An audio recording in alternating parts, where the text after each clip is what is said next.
This video will give you an example of a comparison query.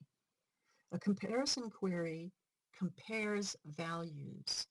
In this example, I'm going to use the adoption price field to look for animals that were adopted out at more than $75. To start this query, I'll click on the Create tab of the ribbon. I'll click the Query Design button. In the window that it pops up, I will confirm the fact that I have one data source, the critters table. I'll close this little window. I'll reshape the table window so I can see my fields more clearly. I'll add the name of the animal. We'll look at the adoption date and also the adoption price. The adoption price column is where my criteria has to go because that's where I'm making my comparison. I'm not looking for a value in the name or the date. I'm looking for it in the adoption price field. I'm looking again for animals that were adopted out at more than $75.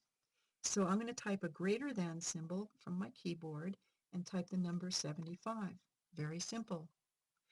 Notice that when I press my Enter key or my Tab key, quotation marks do not get inserted around that criteria, and that's because it's not text criteria, it's numeric, it's a value criteria.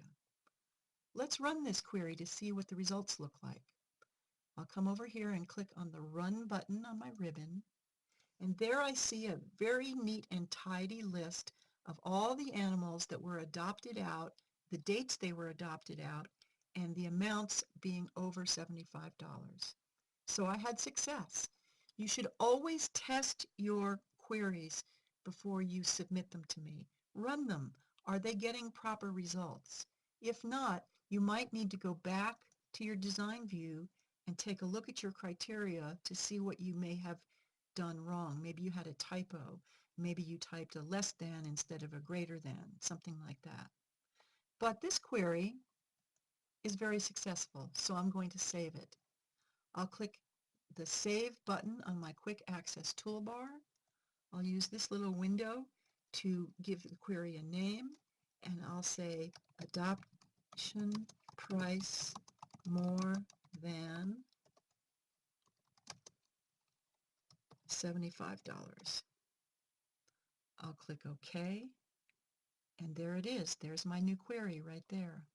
I'll close this result screen.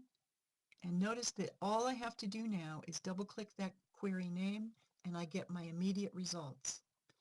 Always remember, too, that when you save a query, you're not saving the results, you're saving the question.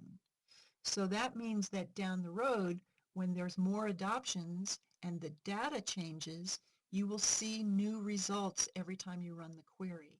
These queries are dynamic. They're not static. You're saving the question, not the results.